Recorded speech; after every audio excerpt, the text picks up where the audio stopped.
គង់នៅទីនេះទេកណាមិនឃើញទ្រង់គង់នៅទីនោះក៏មានការផិតភ័យដើររកជាមួយនឹងកូនសក្កណាកណាមិនមានវត្តមាននៅទីនេះទេហេតុអី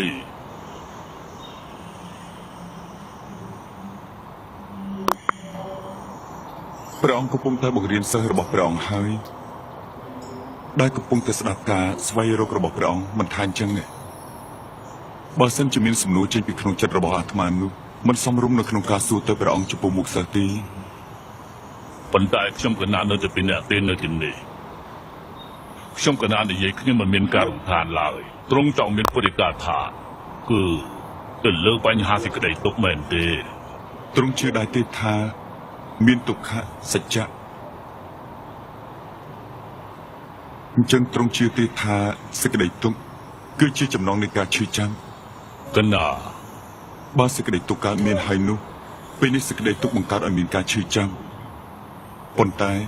មូលហេតុនៃសេចក្តីទុក្ខគឺមិនមានទេពេលនោះការឈឺចាប់ក៏មិនអាចមានដែរ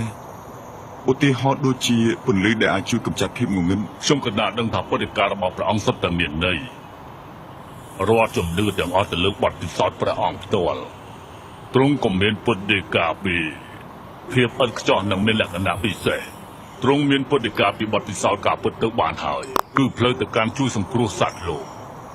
ផ្ដើមពីការដាស់តឿនអ្នកណាម្នាក់ឲ្យដឹងហើយឲ្យការធ្វើសមាធិបានខ្ជាប់ខ្ជួន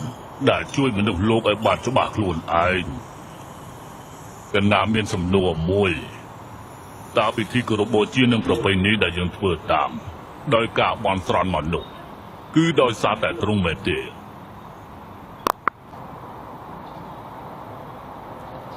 បើសិនជាអាចារ្យម្នាក់ប្រាថ្នាចង់ទៅត្រើយមកខាងទៀតនៃទឹកស្ទឹងនេះតើគាត់នឹងធ្វើយ៉ាងម៉េចបើទឹកស្ទឹងមិនជ្រៅទេគាត់អាចដើរឆ្លងទឹកស្ទឹងបានហើយបើទឹកស្ទឹងនោះជ្រៅគាត់អាចជិះទូកឆ្លងកាត់ទឹកនោះឬមួយក៏គាត់ហែលឆ្លងទៅក៏បានដែរ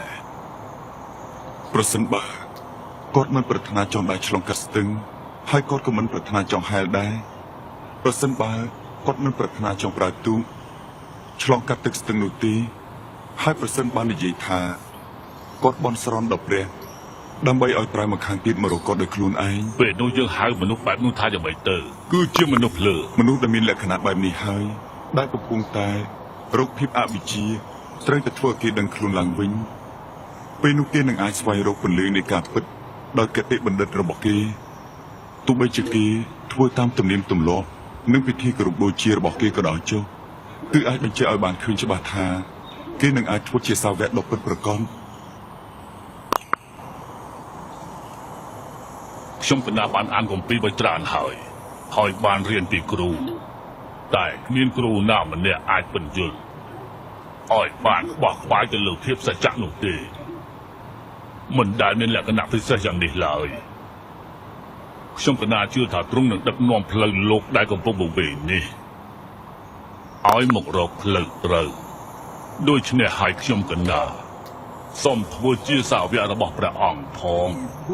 Shut it up,